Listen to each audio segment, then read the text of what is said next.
Hey, ¿qué tal amigos de YouTube? Volvemos nuevamente al Rincón de JJ. Aquí estamos, nuevo episodio, nuevo podcast. Volvemos con mucha fuerza. Muy contentos de tener aquí a la persona que tengo aquí enfrente, porque es pues alguien que lleva dedicándose a la industria musical. Él es un artista musical desde ya hace bastantes años. Una persona pues muy cercana además a mi entorno, que conozco desde hace ya pues bastantes años. Y alguien que, bueno, la verdad me hace especial ilusión tenerlo aquí, no solo por su trayectoria profesional, sino por el nivel personal de la persona que es. Así que, bueno, no voy a dilatarme más en echándole flores y vamos a dar comienzo y presentación a Rodrigo Ramos. ¿Qué tal, Rodrigo? ¿Qué tal? Muy bien, encantado de estar aquí y de charlar un ratito contigo acerca de la música y bueno, de todo un poco. Pues sí, bueno, quizás alguna persona a la que pueda llegar este podcast, que es un podcast que, bueno, acaba de comenzar hace poco, un podcast nuevo, es posible pues que quizás no te conozca. Para poner un poco en contexto, tú eres una persona que ahora mismo, pues, en datos de Spotify, pues tienes cerca de 10.000 oyentes semanales. Eres una persona que llevas dedicándote a la música pues ya unos cuantos años, has hecho giras por España, dando conciertos. Cuéntanos un poco cómo te iniciaste en esta actividad. Bueno, a mí la verdad es que siempre me ha interesado la música, siempre tengo el recuerdo de escuchar mucha música en casa, de cantar, de adolescente comprar mi primera guitarra y empezar a tener proyectos con distintos amigos, con conocidos, y a partir de ahí, pues, hasta ahora, la pasión y el interés por la música sigue siendo el mismo. No hay una fecha en concreto en la que diga, "Joa, este día en concreto fue cuando", sino que es una cosa muchísimo más progresiva y al final entre que vas teniendo proyectos distintos, pues acabas teniendo una carrera en solitario, pero porque vas buscando algo que a lo mejor con otra gente no encuentras o no estás en el mismo punto en ese momento que con la gente que estás tocando, entonces pues te lo montas por ti mismo. Entonces, pues un poco eso sí. Y, y ya te digo, con grupos de gente de esta zona, el más con más recorrido fue Barrio Rojo, que publicamos un disco e hicimos un montón de conciertos, y después ya empecé en el año 2015 en solitario. Es importante, bueno, destacar que Rodrigo Ramos nace en la industria musical con Barrio Rojo, un grupo de rock, que es el género que creo que más te identificas con él, quizás, y empezáis a tocar pues un grupo de cuatro o cinco personas, guitarrista, batería, tú hacías, bueno, eras la voz, la persona que interpretaba las canciones y que daba vida y voz a esas letras, y de ahí empiezas después una aventura en solitario, te embarcas en solitario y llegas a sacar, bueno, tres álbums, ¿no? Si no me equivoco. Sí, la verdad es que en el momento en el que empecé en solitario, pues no era muy consciente tampoco de cómo funcionaba la industria musical. Después te vas dando cuenta de que es un negocio, sobre todo si quieres publicar canciones propias y hacer tus propias giras y todo eso, que es muy, muy elitista, muy caro, que al final es muy complicado mantener una carrera como no tengas apoyos externos, y al final te priva muchas veces pues, de hacer un viaje que te apetezca, porque dices, no, los ahorros que tengo los voy a dedicar a grabar un videoclip, un álbum. Entonces, pues por ahí está bien saber que es un mundo muy, muy caro, muy elitista. Y es complicado si a lo mejor, si vuelvo al momento en el que empecé, pues quizás me lo hubiese planteado de otra forma, más que echarte así de cabeza a empezar una carrera musical en solitario. Pero bueno. Sí, además es curioso que, claro, que remarques eso por el hecho de que muchas veces pues la gente que, bueno, que nos dedicamos a ese ámbito desde fuera, pues da la sensación o parece pues que la vida de músico y de dar giras, pues que es una vida pues muy cómoda, muy fácil, que parece que todo es fácil, todo te viene hecho, pero realmente tú mencionas que a veces tienes que incluso hacer sacrificios personales y privarte pues de no darte ciertos caprichos o ciertos gastos que te gustaría poder tener para poder sacar un disco, para poder trabajar, para poder seguir componiendo, para poder seguir haciendo eso que te gusta. Sí, y al final la recompensa es simplemente seguir dando conciertos porque es algo que te gusta, es seguir publicando canciones porque es algo que te gusta, pero tú al final estás dando conciertos, vas a tocar a cualquier sitio y beneficio económico real o, o ganar todo vuelve a la música, ¿no? Tú si ganas algo en algún concierto, lo estás invirtiendo en la promoción del siguiente o lo estás invirtiendo en la siguiente canción que vas a grabar y bueno, siempre es un círculo vicioso que al final tú quieres dar conciertos y es con lo que disfrutas y presentar tus canciones en directo y no piensas en otra cosa. Si cubres gastos, estupendo. Y al final es lo que nos gusta hacer, pero no tienes un retorno que compense quizás todas las horas que le dedicas. Al final, pues entiendo que esas ganancias que puedes tener van, yo creo que más encaminadas hacia mantener ese sueño, ¿no? De continuar componiendo, dando conciertos, haciendo música, más que el acumular riqueza o el generar muchísimo dinero. Quizás eso pues está reservado para una pequeña parte de la población, pues como pasa pues por ejemplo pues en el mundo de los negocios o del fútbol, los deportes de élite, donde pues ese pequeño círculo de la élite sí que acumulan muchísima riqueza, ¿no? Porque al final son los que más generan, por así decirlo.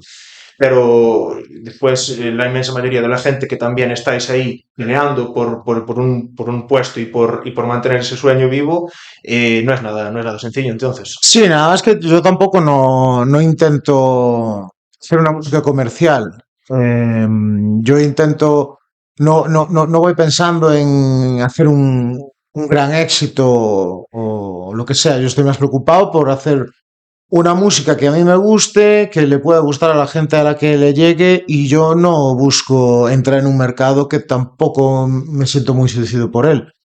Al final, sí que hay gente dentro de la canción de autor o dentro de ciertos estilos que sin ser comercial tiene más éxito o tiene directamente éxito, pero bueno, esto al final es una carrera de fondo y no es un sprint. Tú vas buscando tus cosas, cada uno tiene su carrera, cada uno tiene sus ventajas y sus desventajas y al final yo creo que la forma en la que entiendo yo la música no es eh, hacer música comercial, en el sentido más amplio de la palabra. Pero bueno, yo creo que al final la trayectoria de cada uno pues es más amplia o menos, pero lo que hay que sobre todo es disfrutar el camino y disfrutar lo que uno hace. Ujú. Tú ahora mismo pues estás atravesando un momento pues dulce, ¿no? En tu, digamos, en tu carrera, ya que vienes de publicar ahora mismo, hace nada, prácticamente unas semanas, un nuevo single que se llama Milongas de Hoyos Dorados, Ujú. junto a Elena Zas, ¿verdad? Y bueno, no sé cómo van las sensaciones que estás teniendo estos primeros días después de publicarlo ya en redes sociales. ¿Estás contento con este último trabajo que has hecho? Sí, muy bien. Al final, cuando haces una colaboración con otra persona, también estás de una forma más orgánica llegando a más gente, porque que esa propia persona lo comparte en sus redes y estás en el canal de YouTube, es compartido y es mucho más agradecido que compartirlo tú solo siempre. Entonces, sí que yo la verdad tengo en mente hacer más colaboraciones próximamente. pero también por una cosa de divertirme yo, de compartir las canciones con otra persona y a mí me encanta hacer colaboraciones. He hecho varias con grandes amigos como Eladio Santos de Eladio y los Seis Queridos o Maneiro de Heredeiros da Cruz y Guadi Galego también. He hecho Quedaches en Nada con ella y son gente a la que admiro muchísimo, gente con la que me he divertido mucho haciendo las colaboraciones, pero al final también al hacer algo con una artista emergente como Elena Zas también estás en un mismo rollo de momentos, ¿no? No, Sí, sí, en mejor que hacerlo, la misma ola, digamos, sí, sí. mejor que hacerlo a lo mejor con alguien como Eladio, que era alguien a quien yo admiraba, que hicimos Just Like a Woman de Bob Dylan, o hacerlo con Maneiro, que también es alguien a quien yo admiraba y de hecho tiempo después me invitó a cantar con Heredes da Cruz y pude cantar con ellos, que también es una cosa muy guay, pues hacerlo con alguien de más o menos tu misma edad, que también es un artista, digamos, emergente, pues es otra cosa ya solo por el interés que esa persona le va y el cariño que le va a mostrar a la canción. Entonces, pues es una experiencia muy positiva y que la verdad es que ahora, más que publicar un nuevo disco, yo tengo muchas ganas de seguir haciendo colaboraciones más grandes, más pequeñas, más en acústico o una canción más grabada en estudio, pero sí que me apetece mucho hacer colaboraciones y rodearme de gente de aquí de Galicia y de nivel España también, sí. Ujú. La música, bueno, ha evolucionado muchísimo en los últimos años. Ahora mismo, pues quizás el rey de la industria son las plataformas digitales. Quizás hace pues, 10, 15 años, a lo mejor cuando estabas dando tus primeros pasos, no era todavía el boom de las plataformas digitales. La discográfica a lo mejor tenía ya más control del mercado. Y no sé cómo estás experimentando tú, o si te ha llegado a afectar, o realmente pues es algo que te da igual. Al final, yo cuando empecé, estaba MySpace. MySpace era una cosa que al final ahí tenías un aliciente de descubrir grupos. Yo me acuerdo de descubrir a Arctic Monkeys por MySpace. Pero bueno, ahí sí que primaba mucho hacer discos físicos, estaba Rock CD, hacían los discos físicos muy baratos, hacías tiradas de 1000, dabas más conciertos y ibas repartiendo los discos y a lo mejor incluso los regalabas para que la gente los tuviese. También los coches tenían el lector de CDs, que era una forma muy guay de que la gente te escuchase. Entonces, pues tenías otras fórmulas. Subías un vídeo a YouTube y con pocas reproducciones había muchísima más colaboración de la gente, de compartirlo, de comentar, de dar like. Ahora a lo mejor tienes un vídeo de 10.000 reproducciones y muchos son muy casuales o no tienen el mismo alcance en cuanto a tiempo de visualización porque estamos tan estimulados con las redes sociales y todo eso que muchas veces la retentiva es totalmente distinta. Entonces eso afecta directamente a la música, a la forma de prestar atención. Yo ahora no sé en qué momento estoy como para publicar un disco porque tampoco quiero hacer un disco eh, de meterme en gastos, de pagarle el estudio con 3 días de grabación de batería, que ya son 1.500 euros a lo mejor, y después bajo, guitarra, mezcla, mastering, eso es muchísimo dinero. Y a lo mejor estoy haciendo un disco y de esas 10 canciones del disco, 5 prácticamente no tienen repercusión o no las escucha nadie o tienes una que le va muy bien y las otras quedan totalmente ignoradas. Entonces no sé en qué punto está la industria como para publicar un disco.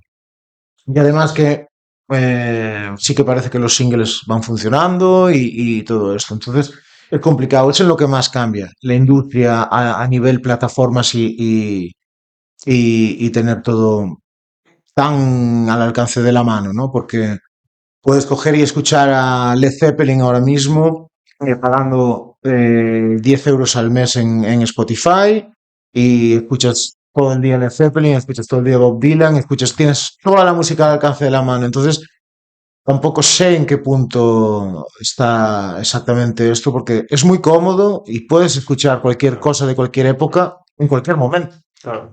Entonces es todo muy distinto a hace unos años, pero no sé si es positivo o negativo. A nivel oyente es estupendo porque descubres cosas que quizás de otra forma no serías capaz de llegar a ellas más allá de las tiendas físicas de discos, que es una pena que se pierdan. Pues tú investigabas, hablas con el de la tienda, te recomendaba cualquier cosa del estilo que tú buscases y ahí sí que tenías tu pequeño momento de descubrimiento. Pero es que ahora lo haces desde casa y bueno, es todo muy, muy, muy distinto. Sí, las plataformas digitales al final pues han puesto al alcance de la mano, a golpe de clic, el poder escuchar prácticamente a cualquier grupo, cualquier persona, cualquier artista, pues eso, pagando una suscripción mensual en Spotify o plataformas de este tipo. Han democratizado un poco también el sistema de los artistas, de que ahora parece como que cualquier persona puede, digamos, llegar a saltar a la fama o publicar algún tipo de trabajo si genera muchísima retención en esas plataformas digitales. Hablamos, por ejemplo, del caso de Bizarrap, ¿no? Que lo comentábamos antes, pues una persona que prácticamente componía sus propias canciones pues en su casa sin hacer, digamos, un trabajo pues con una discográfica o de repente pues, con una canción top uno en Spotify y prácticamente de la noche a la mañana pues, se vuelve todo un fenómeno viral de redes. Ahora parece que pues prácticamente si no estás en las redes parece como que no existes y hay como dos corrientes, ¿no? Las plataformas digitales por un lado, donde puedes escuchar prácticamente todo, y lo que son pues esos discos físicos que al final ya es un poco vintage, es decir, ya parece que comprar un disco físico ya parece que es como algo como, bueno, que queda para los fans más mayores, la gente un poco más mayor, que tiene esa añoranza de ir a buscar su disco físico para conservarlo, para tenerlo ahí como si fuera un trofeo, ¿no? En casa. Sí, pero además está el proceso del que se compra vinilos, ve los créditos, ve quién fue el ingeniero de sonido de ese disco, ve las fotos, ve las letras. Mientras está escuchando el disco, estás con el vinilo en la mano, viendo esa obra también que mete a otro tipo de artistas, artistas visuales, diseñadores, fotógrafos, y es otra corriente también que bueno, sí, en redes se ve, pero es un trabajo totalmente distinto, ¿no? Hay discos con portadas históricamente maravillosas. Me viene a la cabeza el Nevermind de Nirvana, que es ese bebé en la piscina persiguiendo un billete de dólar. O tienes mismo de Nirvana el siguiente, el Inútero, que es como una figura humana ahí con que se le ve todo y con las alas y hay grandes, grandes portadas y después tienes el Back in Black de AC/DC que es totalmente en negro. Vienen del luto del fallecimiento de Bon Scott y hacen una portada en negro. Visualmente eso entre portadas en aquella época llena de colores llamaba muchísimo la atención ver que un grupo tan festivo que venían del Highway to Hell y todo esto, pues que saca una portada totalmente en negro por el fallecimiento de su cantante y que vuelven. Entonces, el nivel visual de los discos yo creo que ahora es mucho más la fotito bonita del cantante, si es guapo mejor, si es guapa mejor, eh, que sea llamativo todo esto y ya está, bueno, para Instagram, pero bueno, después videoclips, a nivel videoclips a día de hoy hay Mm. un nivel tremendo de videoclips, por Sí, a ejemplo. mí se me viene, por ejemplo, a la cabeza el caso, por ejemplo, de Dani Martín, bueno, este cantante español, ¿no? Que conocemos obviamente todos y que es uno de los que yo creo que aún siguen apostando, por ejemplo, por el tema de seguir vendiendo pues, esos discos, esos vinilos en formato grande, bueno, un caso por decir alguien así a nivel mediático, ¿no? Sí, claro, Pero pero no ahí todo el mundo también apuesta por ese formato es ahora que Dani mismo. Martín tiene mucha pasta como para invertir en eso. Si un artista underground se pone a una inversión tremenda de diseño de disco, hace el vinilo que sea transparente y que una edición limitada o sea, es un salto al vacío que al final, por cuánto, para cubrir gastos, ¿por cuánto lo vendes?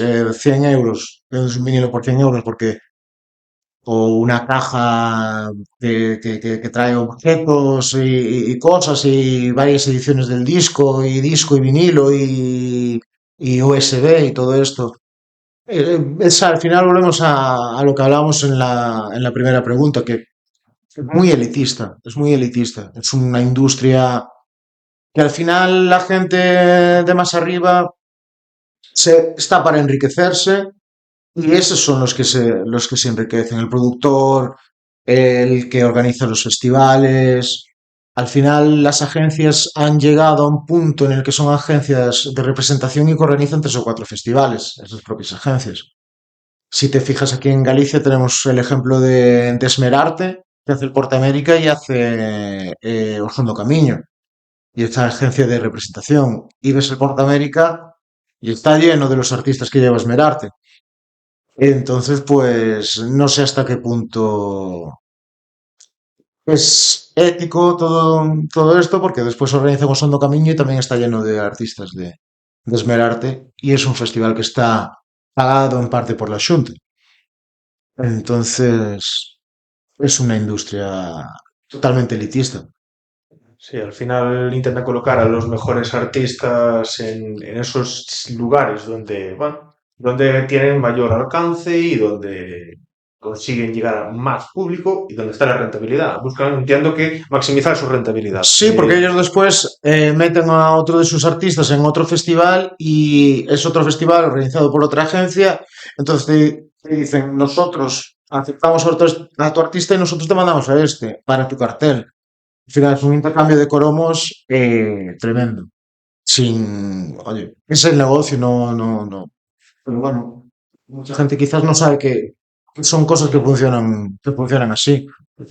Bueno, el negocio que al final que se teje, ¿no? En la industria musical por detrás y del que muchas veces pues los artistas y los cantantes pues bueno, poco podéis digamos mediar ahí. Al final os veis un poco en la tesitura, entiendo muchas veces de a lo mejor pues aceptar tocar en determinados lugares o bajo determinadas condiciones Sí, que perdiendo son pasta, impuestas. perdiendo pasta. Al final estás perdiendo dinero eh, por tocar en un sitio y cuando vas con banda te lo planteas de otra forma. Cubrimos gastos todos, nos compramos unas cervezas de lata y nos lo pasamos bien y nos van a dar de cenar y vamos a tocar aquí. Te vale unos años, te vale un tiempo, pero después tienes que ser consciente de que le estás haciendo un flaco favor al que viene detrás, que a lo mejor quiere profesionalizarse y dice, no, es que estos chavales nos cobran 300 euros. Entonces vamos a hacer estos chavales que son 6 y nos cobran 300 euros. Aquí tendría que haber una forma de que se cobrase un mínimo y que fuera de eso, pues que no fuese. Pero también estamos en otra de que para cobrar ese mínimo tendrías que estar de alta como autónomo en la música, que no todo el mundo puede, no todo el mundo quiere. Es muy complicado profesionalizarse cuando los presupuestos van a otras cosas. Tendría que haber unos presupuestos para grupos locales o artistas locales en cada ayuntamiento, porque a lo mejor en vez de traer un dúo que hace versiones, puedes meter a un grupo de chavales de tu zona que están empezando. ¿Crees que a lo mejor se está apostando demasiado? Bueno, aquí por ejemplo en Galicia podemos hablar tranquilamente de las orquestas que copan todas las Hmm. verbenas y grandes celebraciones que se suelen hacer, pues sobre todo en las épocas de verano, como Panorama y demás. ¿Crees que se está abusando demasiado de este tipo de mega orquestas bueno, pues al final sí, generan muchísimo movimiento, muchísima gente, atraen muchísimos fans? pero también es verdad que cobran verdaderas fortunas. A lo mejor se está demasiado primando ese tipo de espectáculos en detrimento de lo mejor de artistas locales o que tienen a lo mejor un potencial que no han podido explotar y que a lo mejor pues por falta de algunos medios básicos pues no pueden llegar a ese tipo de sitios. No, yo lo que creo es que el cambio tiene, sobre todo aquí en Galicia tenemos la oportunidad de hacer un cambio a partir de ahí, ¿no? Cuando ahora mismo hay demasiadas orquestas, creo. Hay demasiadas orquestas. Estaría bien que hubiese menos y con mejores condiciones. Porque un cantante de orquesta, un teclista de orquesta tiene que tener otro trabajo durante el año. Eh, la jubilación El en ese, trabajo en una orquesta al final te dura 3 o 4 meses, porque no tienes, no puedes, no cubres todo el año con el Berlín, con trabajo fiesta, entiendo. que está normal, digamos, puedes empezar en febrero o marzo a hacer los ensayos, en abril haces alguna fecha, en mayo haces alguna fecha, en junio empiezas a hacer fechas, julio y agosto los tienes copadísimos, por parte de septiembre, octubre tienes 2 o 3 fechas y tienes todos esos meses que no haces absolutamente nada. Entonces tienes que tener otro trabajo. Pero es muy difícil tener otro trabajo cuando en septiembre ya estás haciendo fechas entre semana también. Entonces yo creo que la regularización de todo este mundo viene por ahí. Que no va a suceder, pero tendría que, oye, pues cumplir unas condiciones mínimas para poder mantenerse todo el año, lo que sea. Entonces, porque son las cabezas más visibles al final. Quien más fechas hace de los grupos en Galicia, que son Joel López y la Panorama, y al final son empresas también.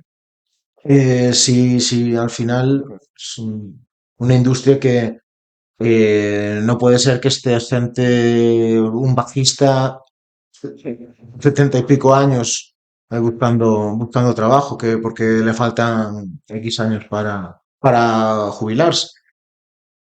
Pero bueno, eso es lo principal, porque yo al final, bueno, hago mis discos y tal, pero tengo otro trabajo. Sí. Entonces, bueno, pues, pero es una industria bastante injusta, en general, como prácticamente muchas. O sea, está todo muy mal repartido. Y parece que ha sido prácticamente así desde prácticamente siempre. Al final siempre, bueno, parece que está en boca de todo el mundo, que la cultura, los trabajadores, pues eso, que os dedicáis al mundo de la actuación, ya sea como actores, como cantantes, artistas, tocando en un grupo de música, pues un pianista, es decir, parece que la cultura en general siempre ha sido pues uno de los sectores bueno, no me atrevería a decir el que más, pero quizás el que ha sido, el que ha sufrido más las penurias económicas en comparación con otros sectores, sobre todo afectando a los trabajadores. Tienes el ejemplo de Mitch Mitchell y no me acuerdo ahora, que son, bueno, los músicos que tocaron con Jimi Hendrix, que ya murieron, y al final de su vida estaban demandando a Sony porque no veían ni un solo duro de Jimi Hendrix Experience, que era el grupo que tenía con Jimi Hendrix. Pero claro, el compositor era Jimi Hendrix, ellos estaban contratados ahí como para dar un refuerzo estético a Jimi Hendrix, pero de royalties y de todo esto no veían nada. Entonces, en sus últimos años de vida Curioso. estaban arruinados. Jimi Hendrix, una figura icónica. Los herederos de Jimi Hendrix, bueno, en parte de su hermano y todo esto, sí que ven las regalías de los discos, pero estos dos músicos que trabajaron en ellos activamente y que hicieron bastante por Jimi Hendrix, pues no veían ni un solo duro de las ventas, ni de los royalties, ni de nada. Ujú. Entonces, cuando a estos niveles que estamos hablando de uno de los mejores guitarristas de la historia y unos discos icónicos, 3 discos icónicos, cuando los participantes de esos discos tienen que estar pidiendo prácticamente limosna y ayuda económica a Sony, pues yo creo que a partir de ahí ya te puedes dar cuenta de lo que se percibe Sí. en realidad de todo esto. Y ¿Tú, Miguel Ríos que tuvo que volver del retiro porque cómo es posible? O sea, tú a qué atribuyes el hecho de que pues, es una multinacional como Sony al final no paguen los royalties, que al final los royalties son pues, las cantidades que el artista cobra por, digamos, vender esos derechos de ser el inventor de esas letras, bueno, de esos trabajos musicales que crea, ¿no? sí, pero ¿Cómo es posible que una pues multinacional deje de porque pagar esas no cantidades? les corresponde.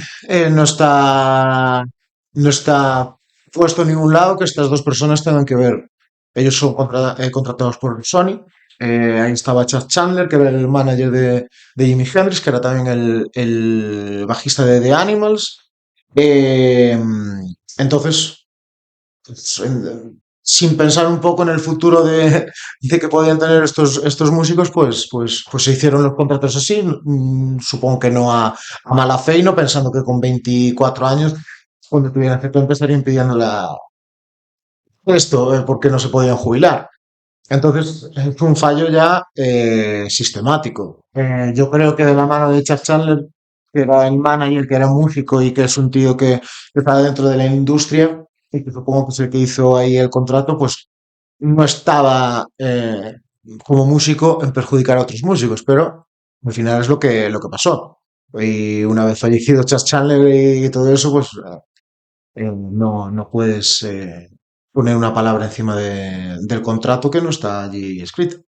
Ujú. Es, Al final, bueno, los tiburones empresariales de la industria pues hacen un poco sus estrategias legales para quedarse con la parte más gorda del pastel. Sí, además tú tienes ejemplos bueno, tenemos aquí pósters de películas, ahí están lo que sería lo más parecido a los royalties o los derechos de autor o todo eso, pues en el mundo del cine y el mundo de las series y todo esto están los residuos, que es por derechos de imagen. Entonces, cada vez que se pone Jurassic Park o Rocky o cualquier película de estas, pues los protagonistas o los que salen en las películas, pues reciben derechos de imagen. Cuando vemos Pretty Woman en Telecinco, pues Julia Roberts y Richard Gere están llevando eh, bueno, un royalty también por ponerla en Telecinco. Ujú. Están pagando por poner la película allí y reciben algo. Entonces, bueno, nosotros, yo veo cuando me llega el trimestre de las GAE, donde se han reproducido mis canciones, en qué radios, en qué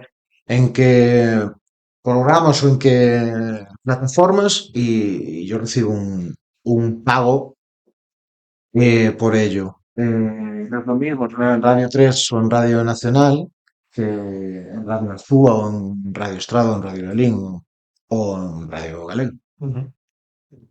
Sí, desde luego, bueno, los medios a los que acudes pues no tienen, digamos, pues la misma repercusión mediática, entiendo, ¿no? Y bueno, hablamos un poco de eso, del tema de los royalties, los derechos de imagen, que son pues un poco el gran negocio que se genera en torno a los artistas como vosotros, que tenéis pues esa patente, ¿no? Que al final, cuando hablamos bueno, de Julia Roberts o todos estos que hemos estado tocando, son personas que han trascendido tanto en la sociedad con sus trabajos claro, llegan a cobrar inmensas cantidades de dinero en esos royalties. Llega un momento que ya parece que incluso, bueno, llega un momento, no, trasciende su figura como artista a celebridad, que es lo que le pasó pues a mucha gente, ¿no? Al final, pues Michael Jackson, lógicamente es el icono, el más grande de todos los tiempos, que lógicamente ya se habla de él como una celebridad. Habrá mucha gente que conoce a Michael Jackson que ni siquiera a lo mejor ha escuchado sus canciones, pero sabe quién es, porque claro, es como un ente, ¿no? Un ente superior que parece que ha llegado a un nivel de todo, bueno, a un nivel vamos, de famoseo y de que ya lo tienes que conocer. Sí, pero Michael Jackson, yo creo que todo el mundo ha escuchado una canción de Michael Jackson. Lo que no sabe todo el mundo Bueno, quizás es... nuevas generaciones ahora Sí, yo creo que sí. escuchan, bueno, quizás otro tipo de géneros. Michael Jackson. El problema es que tú sales ahora mismo a la calle y nadie sabe, al menos yo creo que a pie de calle, quién es Quincy Jones. que es el productor de los grandes discos de Michael Jackson. Es uno de los mayores productores de la historia. Trabajó con Frank Sinatra, con Aretha Franklin, trabajó con Michael Jackson. eh, trabajó con Ray Charles, un tío súper, súper, súper talentoso y que, sí, bueno, era multimillonario y todo lo que tú quieras, pero bueno, el reconocimiento a Quincy Jones también tiene que estar ahí. Es un poco parte de Thriller y de Off the Wall y del Bath y de los grandes discos de Michael Jackson. Y la figura de Michael Jackson no sería a nivel musical lo que fue sin Quincy Jones, porque Quincy Jones le aportó desde el primer momento en el que se conocieron grabando El Mago de Oz, eh, pues le aportó una visión súper interesante de hacia dónde podía ir su música y le aportó los elementos tanto en cuanto a músicos, ingenieros de sonido, le dio ideas como por ejemplo meter a Eddie Van Halen a trabajar con él cuando eran artistas totalmente opuestos. Creó de Michael Jackson, eh, ya venía de los Jackson 5, pero lo pulió de tal forma que lo convirtió en lo que acabó siendo. Eh, Pero bueno, honores a Quincy Jones. Ujú. ¿Tú crees que ahora distan mucho los grupos o los artistas que hay ahora mismo de lo que había antiguamente? Me refiero a, digamos, la calidad de la música o ahora mismo, pues, por ejemplo, yéndonos a lo más básico, a las letras. Es Mm. decir, lo que escuchamos ahora muy a menudo, estas canciones, por ejemplo, de Bizarrap o de Elegante o, por ejemplo, Karol G, Bad Bunny, es decir, estos artistas de ahora, pues que, ¿cuál es el otro? ¿Cómo es el nombre de? No sé. Bueno, artistas que van por un poco con este género, ¿no? De trap, es decir, ese tipo de letras que parece que ahora como que están ya más entre nosotros, que antes eran como más de nicho a lo mejor. ¿Crees que la cultura musical está avanzando hacia bueno, atravesando una nueva era de artistas, pues que a lo mejor no prima tanto la calidad vocal o no prima tanto a lo mejor la puesta en escena y que parece que pues se prima otro tipo de aspectos como el tema electrónico o pues el tener pues buenos contactos para estar en los lugares clave, Ibiza, sitios digamos top. Yo creo que al final la cultura eh, también va cogiendo olas, ¿no? Entonces, ahora estamos en una ola en la que tienes a gente como Milo J que se valora muchísimo sus letras, tienes a Trueno que se valora muchísimo sus letras, FFDK o KCO siguen estando ahí, por decirte algunos así más que la gente pueda conocer, pero tienes grandísimos letristas o tienes grandísimos guitarristas contemporáneos como puede ser John Mayer o tienes dónde elegir. Tienes dónde elegir, tienes muchísima oferta. Al final son gente con millones de reproducciones, también con millones de oyentes. Lo que no podemos hacer es quedarnos simplemente con estos cuatro o cinco que parece que están en todos lados. A mí Bad Bunny me parece un horror, pero entiendo el producto que representa y entiendo a la gente a la que llega, entiendo que guste, pero a mí no me gusta. A mí me gusta más de ese estilo, por ejemplo, Residente, que estaba en Calle 13. Uh-huh. Y entre ellos se respetan, son puertorriqueños y estupendo. Entonces, al final, lo que la vida te va enseñando es que esto va por olas. Y tienes el festival más importante de Galicia, que es el Resurrection Fest. Es de metal y otro estilo. Por lo tanto, el festival que más eh, gente mueve en Galicia es el Resurrection Fest. Y después tienes el otro festival, que es o Son Camiño, que es un despropósito en cuanto a cartel, pero tienen a Linkin Park y a Bife Clyro, que son grupos de rock. Entonces, pues, tienes donde elegir. Y aquí yo en O Segundo Camiño, la primera edición, estuvieron Lenny Kravitz, Jamiroquai, The Killers, estuvieron grandísimos Ujú. artistas.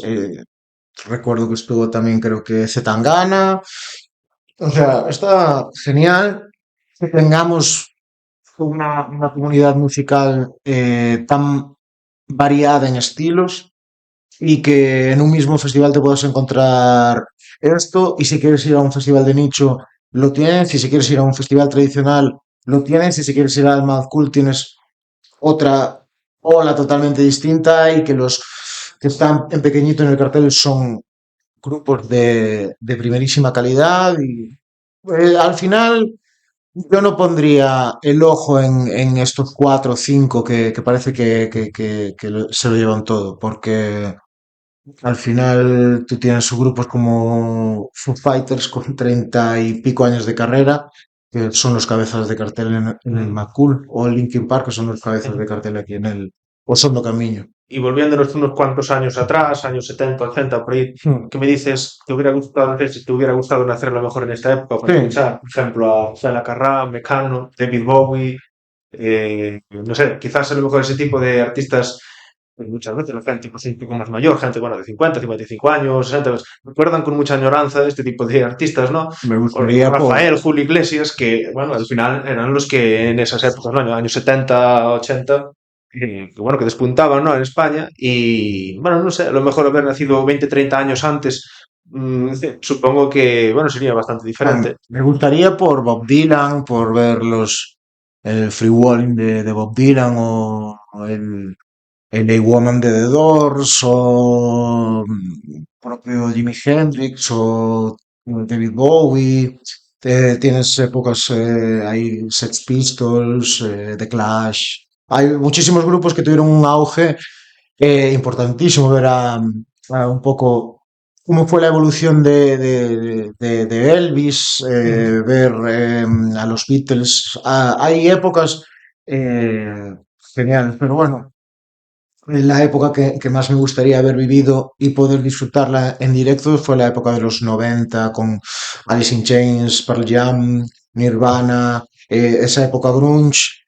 Para mí es la etapa musical más importante Ujú. a nivel influencia. De hecho, llevo una camiseta de Chris Cornell, cantante de Soundgarden. Y es una época súper interesante porque fue cuando la música rock más cruda, volviendo un poco a los orígenes del punk, pues ahí se destronó de hecho a Michael Jackson como número uno en ventas. Nirvana fue quien superó al Black or White en el año 91. Y eso es súper interesante porque es una música súper cruda, poco comercial, aparentemente, de unos tíos de Seattle ahí que llevaban Ujú. relativamente poco, y que aparentemente no tendrían por qué estar en ese lugar, en ese momento, y con una discográfica como Geffen Records. Entonces es súper interesante la forma en la que llegaron, la forma en la que se movieron a base de radios universitarias, y la primera vez que sonó Smells Teen Spirit en una radio fue en una radio universitaria. Entonces es muy interesante la forma orgánica en la que eso se produjo. Para mí es la etapa que más disfruto a nivel musical, y a la que vuelvo una y otra vez, porque hay grandísimos discos. Soundgarden tiene el Bad Motor Finger, Alice in Chains el Dirt, Pearl Jam tiene el Ten.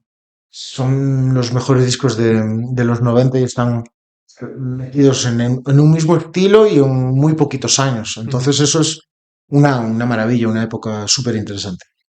¿Tú qué crees que tiene que tener un grupo necesariamente para ti, para ser buenos de verdad? Por ejemplo, vámonos, por ejemplo, al rock. Bueno, te digo, por ejemplo, varios grupos, no, Hammerfall, o por ejemplo AC/DC, o Los Suaves de Orense. Es decir, son estilos, bueno, quizás diferentes, ¿no? Que no son a lo mejor muy comparables. Pero tú, ¿qué consideras, tú que dices, bueno, esto son buenos por estos tres motivos, o por esta razón? ¿Y qué consideras que deben tener sí o sí para que tengan ese punch, esa fuerza? Yo creo que sobre todo en la música lo que la gente busca es la verdad, ¿no? O sea, que no me intentes, si me estés vendiendo algo, que yo no me dé cuenta de que me lo estás vendiendo, que sea natural y llegar, que te llegue el mensaje. Yo creo que los Faves tienen un mensaje súper potente, súper obvio. No pensarías que están ahí por eso, pues son un grupo que seguramente siguiesen tocando si no tuviesen éxito. Son un grupo que seguramente estaría haciendo salas pequeñas si no llegasen a llenar estadios. Y eso es lo que yo creo que en el mundo del rock y en el mundo de la música más underground se busca, la verdad. Cuando los grupos tipo Arctic Monkeys tienen el AM, que es el disco más comercial, la gente los criticaba por tener éxito masivo y por llegar a más gente. A mí ese disco me encanta todo lo anterior y me encanta todo lo posterior de Arctic Monkeys, pero sí que parece que en el momento en el que llegas a más gente pierdes esa conexión un poco con la gente que estaba ahí cuando hacías canciones como Cornerstone o te pongo un ejemplo de una canción no tendría que ser un éxito y sin embargo lo es, porque cuenta la verdad. Y al final yo creo que la base de la cultura es esa, la verdad, contar algo que sea puro y no intentar anteponer el producto a las canciones. Ha perdido a lo mejor un poco esa pureza, esa capacidad de transmitir la verdad los últimos artistas o los últimos grupos a través de las plataformas digitales. Parece como que ya es muy fácil publicar una canción, es muy fácil, se han abaratado, digamos, sus costes y parece que ya cualquier trabajo ya es considerado de, bueno, ya tengo una canción, ya soy artista. Lo que pasa es que ahora, más que abaratarse los costes, más que ser más fáciles, tú te vas a épocas anteriores en las que tenías la grabación en cinta, entonces era muy caro y muy costoso. Si no lo hacías bien, si no eras hábil con el instrumento, sea voz, sea guitarra, sea lo que sea, no tenías la opción de ahora de repetir una y otra y otra y otra vez las tomas, porque ahora tú te equivocas, le das a un botón, lo borras y lo vuelves a hacer. Y lo puedes pillar desde el punto donde te has equivocado. Antes tenías que ser súper preciso, manejar súper bien el instrumento, cantar súper bien. Eh, Se escucha muchas veces en muchas canciones una tos, cosas que no tendrían que estar ahí, pero como era la toma buena, se quedaba y no le dabas más vueltas. Entonces, eso define a toda una generación de músicos que no se andaban con tonterías en el estudio, iban a grabar y cuando ibas a grabar era que estabas preparado para grabar. Ahora vas a grabar y a ver qué pasa y me lo pones desde el principio y si no me lo arreglas y tienes muchísimas más facilidades. Entonces no es tan fácil detectar un artista que es bueno, un artista que está muy bien grabado, asesorado y que le ha dedicado mucho tiempo a grabar una canción más que... porque muchas veces estoy convencido de que si escuchamos una canción en las primeras tomas o en las tomas descartadas, o en los ensayos o en directo, que no colaría de ninguna forma. Vuestro trabajo ha pasado a lo mejor de ser quizás un poquito más artesanal a ser algo más técnico. Correcto, totalmente. Al final, hacer canciones implica varios procesos y cuando estás en el proceso de grabación tienes que ser un maestro en eso. No puedes hacer perder el tiempo a la gente que está allí. Tienes que ir en mi caso, con la canción bien aprendida, con las partes bien, que tienes más de una voz a lo mejor y tienes que Ujú. hacer los coros a ti mismo y todo esto. Y tienes que ir con la idea bien clara, después puedes debatir con el productor o con el ingeniero de sonido o lo que sea, los matices que le quieres aportar a la grabación o lo que sea, pero tienes que ir perfecto. Y si no estás capacitado para hacerlo, para mí no puede una persona que necesita una hora para grabar las voces principales de una canción, pues tienes que mirártelo bien y después ya tal. Ujú. Entonces, se engaña mucho al público con eso sí que es verdad. Y tú tienes ejemplos de antes las discográficas tenían a músicos de estudio contratados porque eran buenísimos, porque vamos a ahorrar costes. Entonces a lo mejor solo grababa el cantante. Mandaban al grupo al estudio y tenían ellos, sus músicos de estudio, y decían, estos tíos no van a abordar la canción, van a abordar la toma. Entonces van a ser los que graben. La cantante viene o el cantante y la música va a estar grabada, solo hay que meter la voz. Tienes el ejemplo de La Oreja de Van Gogh, que comentaban ahora que el primer disco fue así. La discográfica les dijo, vosotros no estáis preparados para grabar, que venga Amaya, que grabe sus voces, después vosotros hacéis el directo y ya está. Tienes el ejemplo de los Bravos, que les grabó el bajo y la guitarra, me parece que fue Jimmy Page de Led Zeppelin en Londres. Ujú. Eh, y así, músicos de estudio que hacían esos trabajos porque eran los que estaban capacitados para grabar en directo. Ujú. Tienes el ejemplo de Sid Vicious de Sex Pistols, que no sabía tocar el bajo, pero tiene una imagen bestial. Y en el estudio grababa otro tío el bajo. Entonces, servicios para directo. Y servicios para directo y le vamos a desconectar el bajo porque no sabe tocar. Entonces, pero Servicios es un icono del punk. Tenía una imagen muy fuerte y muy poderosa. Entonces, merecía la pena tenerlo dentro del grupo. Ujú. Y cuando estás en directo encima de un escenario, ¿qué se siente? O sea, tú cuando estás ahí con un público delante, ¿qué emociones tienes ahí? Es muy complicado porque muchas veces la gente piensa, ostras, estás tocando para 5.000 personas o las que sean, tienes que tener una motivación de la leche. Cuando estás tocando para mucha gente, sales solo ya, ¿no? Es como un poco piloto automático, la gente te transmite energía, tú tienes la energía tal, y ahí te puedes permitir más fallos. Donde no te puedes permitir fallos es muchas veces en el caso de artistas underground, salas pequeñas con 50, 60, 100 personas, eh, ahí no puedes cagarla.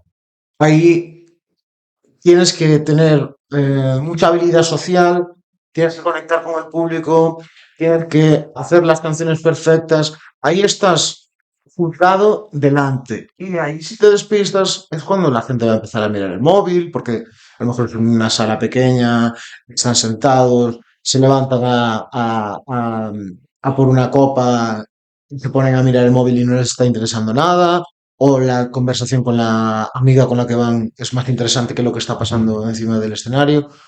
Pues si estás tocando delante de mucha gente ya es una retroalimentación. Entonces ahí no tienes que hacer nada más que no equivocarte en tus partes y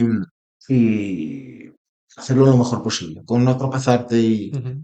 hacerlo como lo vienes haciendo, pues es normal. Después cuando tienes que tener todos los sentidos despiertos y bien engrasados es cuando tocas en salas pequeñas y todo eso. Quizás es más penalizante para un artista una sala pequeña, menos gente a lo mejor que están quizás más pendientes un poco del error, ¿no? Que cuando se trata de un recinto grande, ¿no? Que tenéis mucha gente, muchísima expectación, que al final, pues bueno, la gente está como más para disfrutarlo, no tanto para juzgar a lo mejor. Ujú. Exacto. Y bueno, tienes circuitos maravillosos en España. Mm, a lo mejor solo tenemos el circuito así de salas pequeñas en Madrid, Barcelona y Ujú.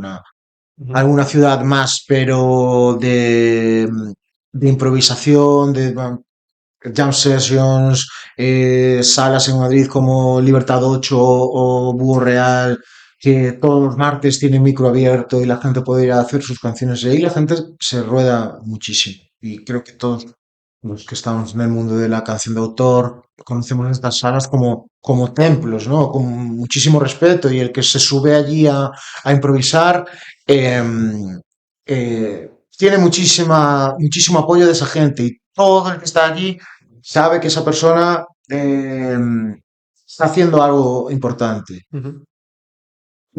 Pero bueno, a mí me ha pasado de estar en el Búho Real improvisando un martes, toqué un par de canciones y después viene un tío, me agarra así y tal. Y era Javier Aguirre, que estaba entrenando al Leganés en aquel momento. Y joder, me estoy charlando con él un rato, que era una persona evidentemente ajena al mundo de la música, y decía, qué suerte de tener un sitio como el Búho Real, que iba habitualmente cuando estaba en Madrid a ver eso, porque descubría muchísima gente allí. Y bueno, Javier Aguirre, que bueno, para quien no lo sepa, seleccionador de México y entrenador del Atlético de Madrid y todo esto. Sí, sí. Y que ha estado por todo el mundo entrenando y que valore esas salas así pequeñas, porque el Búho Real entran 50 personas. Entonces, a mí me hace querer formar parte de esta comunidad de artistas underground que se apoyan, Ujú, que nos conocemos unos a otros. Y yo ahí he conocido gente ujú, espectacular con muchísimo talento y con muchísima, una trayectoria envidiable. ujú. Y bueno, has realizado varias giras por España, has publicado 3 álbums y bueno, quiero que me cuentes un poco, pues esas giras, ¿cómo funcionan? ¿No? Tú, es como lo que se ve a veces en películas, que te vas en un autobús con tu grupo, que parece que vais ahí a recorrer el mundo en autobús, dando giras por todo. ¿Es algo así tan, digamos, íntimo entre vosotros, que vais, tocáis y después vivís una aventura? ¿O es todo mucho más profesional, cuidarse, descansar, estar 100% para tocar, descansar? ¿Cómo vives un poco esas giras? Cuando vas de gira normalmente, pues evidentemente lo que tienes que tener en la cabeza es que detrás de eso hay muchísimo trabajo previo, ¿no? De promoción, de vas a una ciudad en la que a lo mejor no te conocen, tienes que hacer una campaña importante, a lo mejor hablar con alguna radio de allí, estar en contacto con la gente de la sala y eso es lo primero. Entonces es la primera preocupación ya. Normalmente pones en contacto con la sala, pones las entradas anticipadas para llevar un poco el control de, oye, ¿cómo va ¿Llevas esto? como un calendario, un planning, donde vas, Sí. esta semana me toca tal sitio, esta semana otro? Sí, claro.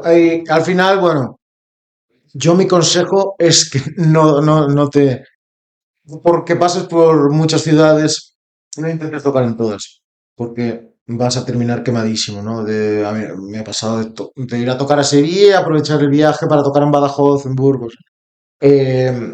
Concéntrate en el concierto de Sevilla, que ya mucho es llenar o cubrir gastos tocando en Sevilla, ¿no?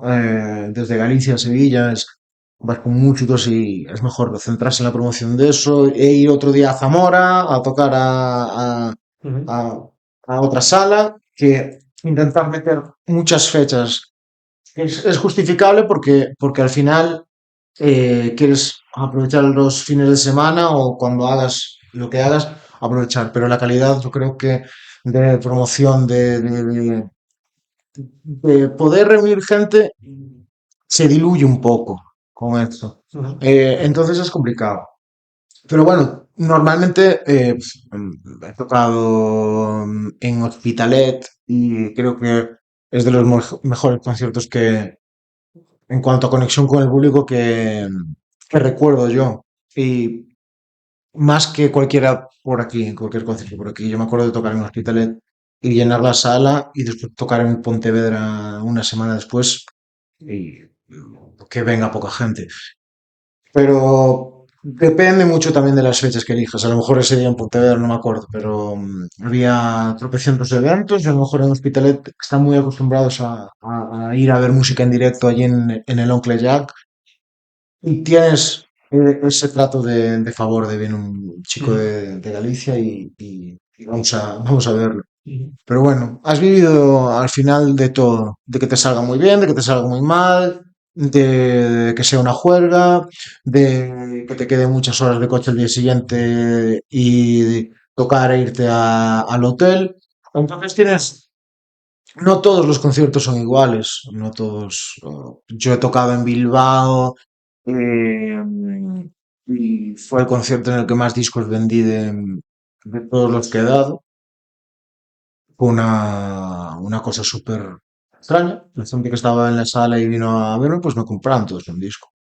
Y a lo mejor vender 50 discos así de una tajada, pues no te pasa nunca más. Entonces, pues, no sé, cada concierto es distinto y ese día en Bilbao, pues, me lo pasé genial y al día siguiente creo que tocaba en Santander y genial y vienes con las pilas súper cargadas y otras veces vas a otro sitio y te sale regular, aunque haya gente, pero no te sientes Ujú, cómodo y vienes hecho polvo. ujú. Pero es que es muy distinto y no está directamente asociada a la fiesta, porque al final estás trabajando fuera de casa, estás a otras cosas más que fiesta, pero sí que sales y sí que, pero bueno, Ujú. al final como vas a tener que conducir, tampoco no. Y bueno, ahora pues, ya llevas ya varios años dedicándote y bueno, quizás en los primeros años o en las primeras giras, tus primeros conciertos, ¿cómo llevabas eso de al final del concierto pues interactuar con la gente? Entiendo que había a lo mejor personas todavía hoy, ¿no? Que, bueno, que intenta acercarse a ti a lo mejor para conocerte, sacarse una foto, lo típico. ¿Cómo llevas esas interacciones? Hay gente que normalmente ese tipo de situaciones pues las lleva, bueno, las lleva bien, pero hay gente que pues rehuye un poco de esas situaciones sociales, ¿no? Hay a lo mejor fans pues quizás que, bueno, que intentan ser un poco más, bueno, pesados por decirlo de algún modo, ¿no? Para conocerte o para acercarse a ti. No sé si has tenido alguna experiencia así de ese tipo que, bueno, que hayas podido decir, bueno, pues quizás no lo llevo demasiado bien o podría mejorarlo un poco. Es que normalmente como no... La gente a un artista, eso, underground, se acerca de otra manera. Se acerca más que fírmame el disco, si los tienes, o lo que sea, y vamos a mantener una charla agradable. Entonces, es muy distinto a cualquier otro artista en el sentido de un Alejandro Sanz, por Sí, ejemplo, que no o te... Pablo Alborán, sí, Sí, yo qué sé, sí. que está cerca de la foto y se va y hay Ujú. mucha más gente. Aquí terminas, te bajas, vas a la barra, hablas con la gente y tienes una conversación sobre gustos musicales, sobre música, sobre arte, sobre cine, sobre... Entonces ahí yo he estado charlando con gente súper interesante a priori del mundo de la música y que en persona pues no te aportan absolutamente nada. Entonces también tienes el deber de, como músico, cuando terminas un concierto, intentar ser lo más interesante, agradable y Ujú. majo posible, ¿no? El trabajo todavía no ha terminado. Claro. Y a mí un tío que a priori me podía encantar y fascinar, después hablas con él y es una ameba en cuanto a conversación y te puede perder. O sea, digo, me encantaba este tío Claro.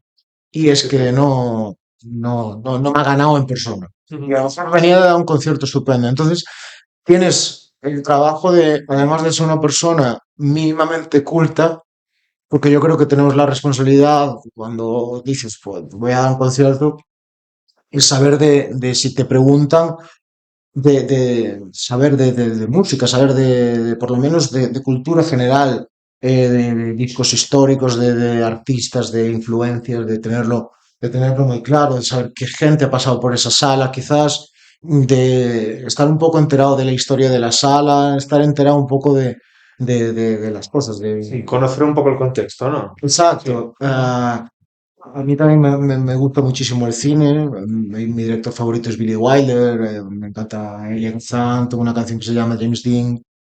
Me encanta el cine clásico. Entonces también sí que yo creo que el cine y la música van muy de la mano. El que es cinéfilo es melómano y viceversa. Creo que más o menos funcionan así.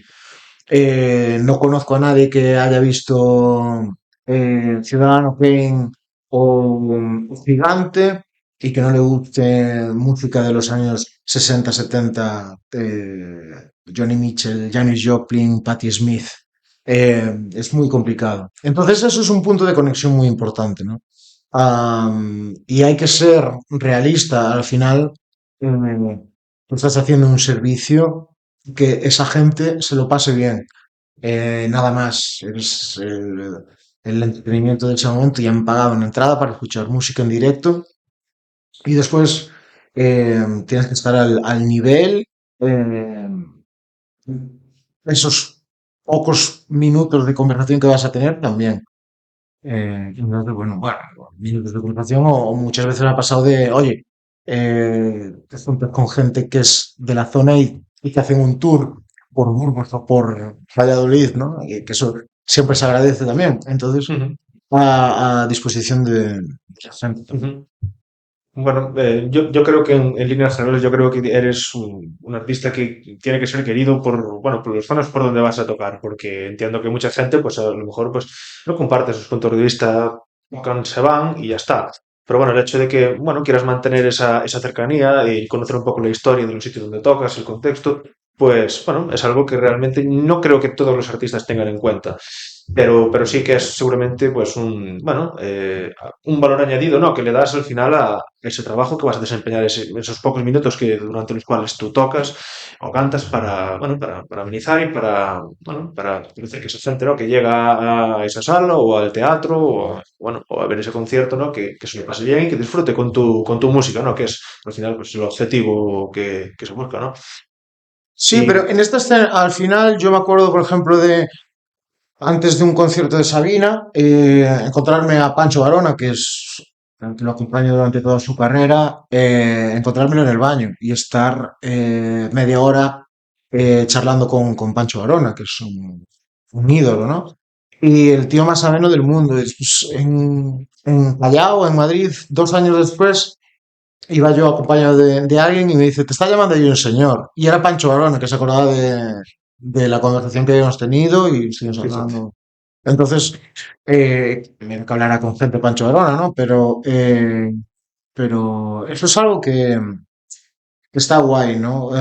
Y al final ahora Pancho Varona se separó de Sabina artísticamente y Pancho Varona hace salas pequeñas y es, o sea, no lo he visto en directo, pero gente que lo ha visto y tal, es el tío más ameno, más cercano y Ujú.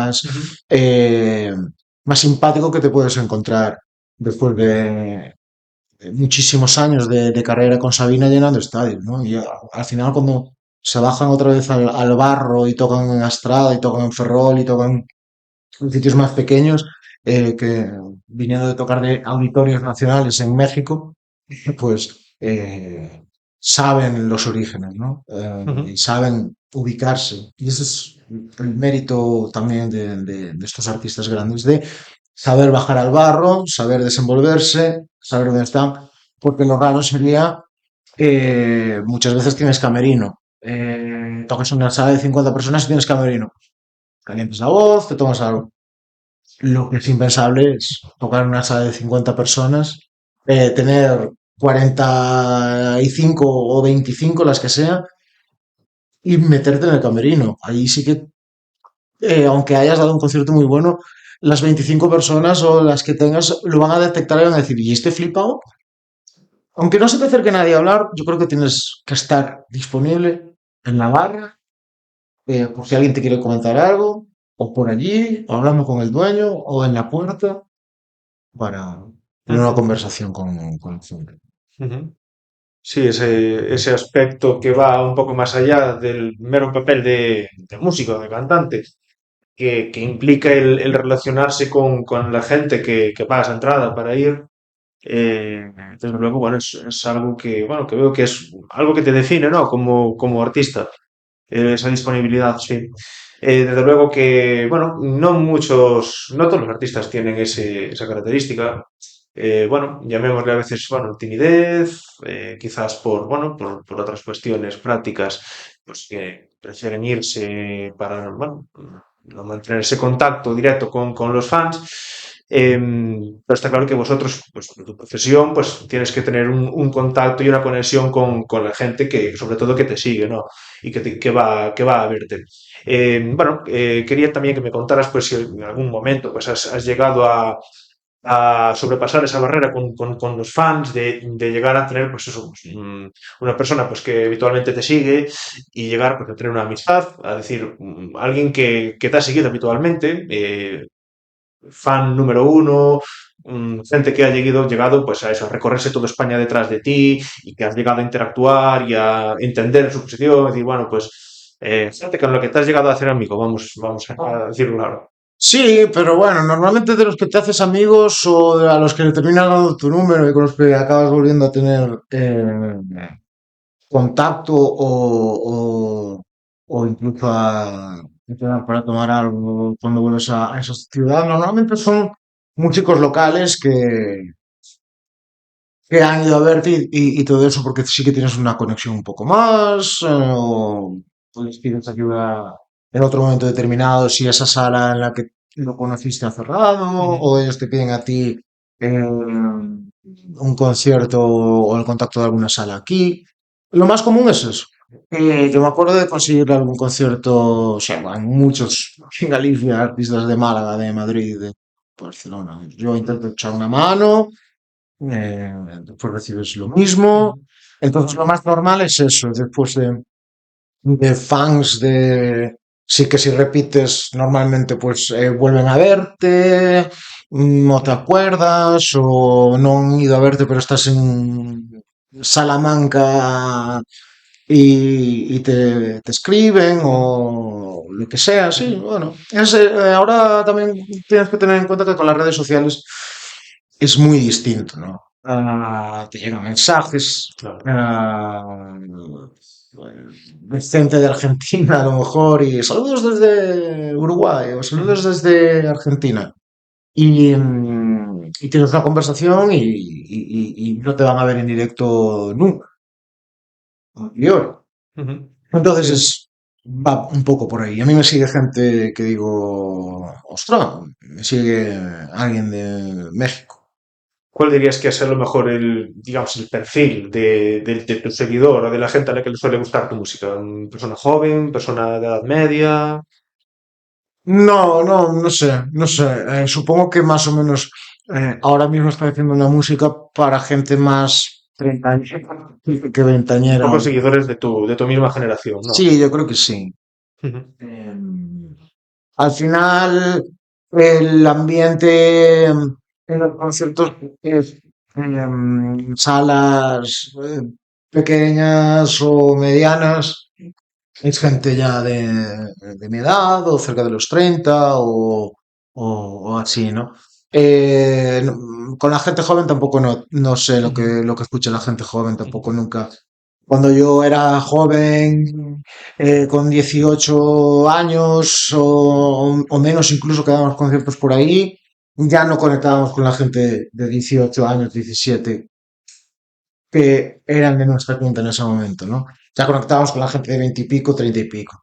Entonces yo me acuerdo de tocar en Noya, en una sala y ser el más joven, pero con mucha diferencia. Ser el más joven de todos los músicos, de todo el público y de los bares colindantes también. O sea, que el ambiente de gente joven de mi edad está en otro punto, porque ya sabes, en la ciudad como se reparte todo Sí. esto. Entonces, no, los de 18, 19 están en aquel sitio que está al final de la calle. Y aquí están los cuarentones, los treintañeros. Ujú. Entonces, eso. Y al final pillas alguna gente más joven por ahí y no muestran interés. O sí, pero es raro. Es raro. Ujú. Gente menor de 30, menor de 20 y pico que conecte Ujú. con... Y más en Galicia, porque esa gente sí que está muy acostumbrada a la verbena y ese tipo de música un poco más comercial. Y el tema canción de autor y todo eso que no se tiene mucho en cuenta más allá de Santiago, Coruña, Vigo. Y después en ciudades como Madrid sí que tienes unos bares en los que ya ha estado todo el mundo dentro de la canción de autor, desde Sabina, Luis Eduardo Aute, pasando ahora por Pedro Pastor, que es más o menos contemporáneo mío, o Luis Fercán, y ahí sí que conectas con... Y hay locales que tratan muy bien la música en directo. Pero hablando con los dueños y todo eso también les cuesta, ¿no? Tienes a Pousada das ánimas en Boiro, tienes locales como el Modus Vivendi en Santiago, tienes Casa das Crechas, La Pecera en Vigo, Arca da Noé, en Vilar de Santos, y que Ujú. a base de mucho esfuerzo y de acostumbrar también a los vecinos a que allí se hace música en directo, se recita poesía, se hacen talleres de, pues la gente se va acostumbrando, pero si hay un abandono eh, cultural, pues como empiezas a perder eso, pierdes también el otro, ¿no? De ahí hay gente que quizás no los llamamos artistas, pero que tienen más mérito todavía porque es sustentar un negocio a base de apoyar a gente que hace arte y no solo música. ¿Alguna anécdota que te haya ocurrido? Bueno, se pueda contar. Algo que tú recuerdes memorable, que digas, bueno, esto la verdad es que no me volverá a pasar en la vida. Eh, es que las anécdotas buenas no se pueden contar. Eh, Dame una, no sé, algún tipo de, bueno, ¿no os ha ocurrido alguna vez, bueno, en algún viaje, en alguna gira? Bueno, normalmente solemos atribuir, la gente que no estamos, que no conocemos esta industria desde fuera, solemos atribuir a las giras como toda una especie de ceremonia loca, salvaje, de fiesta y locura, que no es así. Pero quizás a lo mejor las mejores anécdotas te han ocurrido pues con tus amigos haciendo un ensayo, un error que has tenido o una idea que os ha surgido en casa. Es decir, a lo mejor eso ha sido muchas veces la clave, ¿no? De sacar un disco, de sacar algo así, ¿no? quizás así la más pues en Madrid toqué, no me acuerdo qué día, y yo tenía que volverme al día siguiente. Cuando me salía el tren, lo perdí porque estaba en un bar con varios músicos, varios actores, varios, o sea, peña muy guay. Como dijo, lo pierdo, no pasa nada. Pero claro, esto fue empatando la noche con la mañana siguiente, y al final del tren compré otro billete, volví a perder ese tren, compré otro billete, volví a perder ese tren, porque estábamos en una tertulia muy agradable, con gente muy agradable, y pues de la fecha que tenía que... Fuiste perdiendo los trenes, Fui digamos, de perdiendo, forma deliberada. Es decir, lo voy a perder porque prefiero quedarme. sí, fui perdiendo los trenes, llamé al hotel para que sacasen la maleta de la habitación que tal, y estuve, bueno, pues... Vamos, que alargaste tu estancia varios días. Sí, sí, sí, sí, sí, Eh, sí, sí. Sí. Pero bueno, ¿qué dices? Estoy cansado, me quiero ir a mi casa, pero a lo mejor no vuelvo a estar aquí con Leiva y Iván Ferreiro charlando, ¿no? De madrugada. Entonces, pues lo aprovecho así y lo pero alargo bueno, estos valió días. la pena una experiencia diferente, ¿no? Sí, cuando te pones yo creo, supongo que hablamos de Bob Dylan. Que ahí es donde porque o así el recuerdo que tengo es, cada uno tiene su etapa favorita de Dylan, y como Dylan es el icono mundial de la música de autor y todo esto, pues yo creo que una conversación sobre Bob Dylan, no me explico otra conversación que se pueda alargar más de 3 días, eh, que no sea de Bob Dylan, creo yo. Bueno, pues nada, yo creo que, bueno, voy a ir acabando ya. Creo que ahora mismo ya has dado pues muchísimas pinceladas acerca de cómo ha sido tu trayectoria, de cómo es la vida de un artista como tú, en las plataformas digitales, las discográficas, cómo ha ido evolucionando el mundo de la música. Eh, ¿Tienes alguna novedad para los próximos meses? ¿Estás trabajando en algo nuevo, algo que se pueda contar de, bueno, algún trabajo en el que estés, alguna colaboración? Que colaboraciones, me has dicho, bueno, que te gustaría seguir un poco con el terreno de las colaboraciones, trabajando con más artistas, bueno, más underground, de aquí de Galicia sobre todo, algún trabajo próximo que a lo mejor se pueda conocer. Sí, bueno, yo ahora seguramente publique, bueno, acabo de publicar Milonga de Hoyos Dourados, que es una adaptación de una canción de Alfredo Citarrosa, que ahí me he tirado un poco a la piscina en el sentido de voy a hacer una interpretación, una reinterpretación de una canción que posiblemente aquí nadie conozca. Eso es una cosa un poco extraña, ¿no? Porque yo creo que Alfredo Zitarrosa es el cantautor uruguayo más importante de la historia, con permiso de Jorge Drexler, pero es el más importante. Y Milonga de Ojos Dorados es un clásico, pero yo creo que aquí en España y en Galicia no se conocía, entonces la ha llevado a un terreno un poco más sonido de nana, prácticamente es una canción muy íntima. Y lo siguiente, pues sí, antes de final de año me gustaría sacar una canción más, el año que viene sacar otra canción más a principios de año y según vayamos sacando estas canciones, publicándolas, pues me plantearé si publicar un disco, pero bueno, estoy intentando componer lo máximo posible. Tengo cosas en la cabeza que se podrían trabajar a medio plazo, pero no tengo planes de sacar un disco en este 2026 y no sé si en 2027, pero sí que tengo planes de sacar canciones en 2026 y canciones en 2027, por lo tanto, pues ¿Y cómo compone Rodrigo Ramos? O sea, ¿cuáles son tus momentos de inspiración para componer? ¿O tienes un sitio especial, sí. una hora especial del día en el que te ves como con más capacidad creativa? ¿Qué buscas para componer? Sobre todo para componer lo que tienes que hacer es olvidarte de que te vas a sentar a componer, no te puedes sentar a componer. Tienes que coger la guitarra, cantar, tocar canciones que ya tienes o que te gustan o Vas como haciendo una improvisación a ver lo que Sí, puedo hacer. no, al final a lo mejor estás tocando la guitarra 3 o 4 horas tocando canciones de los Beatles o de lo que sea, lo que te surja y te vas a dar un paseo y se te ocurre una melodía dando un paseo. Entonces es un poco un trabajo que no puedes contar con que esta tarde voy a escribir una canción, ¿no? Tampoco, con los años aprendes a dejar de buscarlo. Yo si quiero, evidentemente, puedo componer una canción simplemente sentándome y escribiendo, pero el proceso que mola es dejar que venga, porque es cuando de verdad tiene que llegar.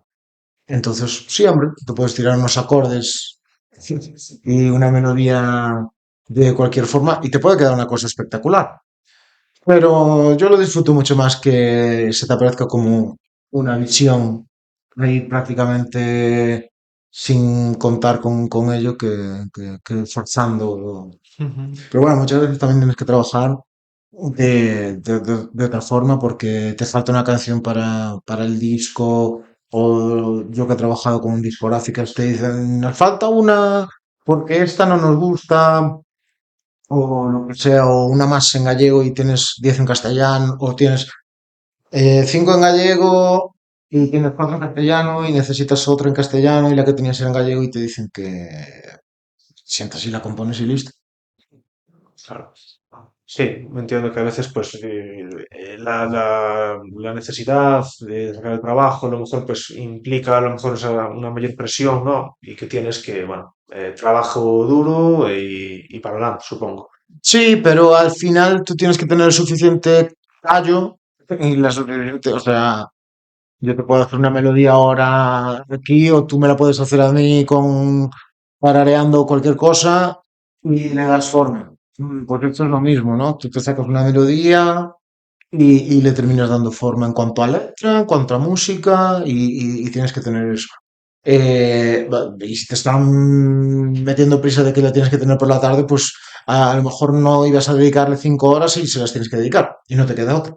Ujú. Entonces, pues, pero bueno, como es componer, en general es dejar que llegue. Ujú. Bueno, pues nada, ya llegando al final, pues nada, darte la enhorabuena, sobre todo por ese nuevo single, Milonga de Hoyos Dorados, que bueno, ya la pueden escuchar por las plataformas, en Spotify, YouTube, entiendo que está de forma digital. Y nada, esperamos pues que sigas componiendo, muchísima suerte, continuar con esa trayectoria musical que ya llevas, bueno, que 10 años, alrededor de 10 años, ¿no? Yo más, O más incluso. bastante más. Pues Yo el primer grupo lo tuve con 15. 16. O sea, 16, 17 años. o 20. Pero bueno, profesionalmente o de una forma más profesional. Que se dice rápida, Pues, 20 años dedicándote a la música. ujú. ¿Has tenido algún trabajo también? ¿Trabajas actualmente en otra Sí, profesión también? sí, Pero siempre intentando componer y hacer eso, ¿eh? Se dice pronto, 20 años. sí, pero al final, bueno, eso, se disfruta como el primer día o más porque tienes más control sobre las cosas. Ujú. Entonces, Pues nada, lo dicho. Muchísimas felicidades por ese nuevo single y nada, espero que todo vaya bien, que sigas componiendo y que tengas oye, el mejor de los recibimientos en esas giras y estos conciertos que entiendo que estarás planeando a finales de año, ¿no? Y para el año que viene. Y nada, si os ha gustado el vídeo, pues bueno, como siempre ya os digo, dejaros un like, podéis comentar, sentiros libres de comentar las opiniones que consideréis.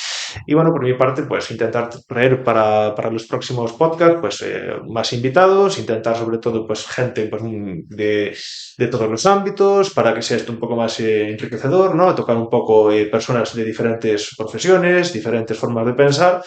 Y nada, nos vemos en el próximo podcast. Gracias, Rodrigo, por muchas tenerte gracias. aquí. Así que nada,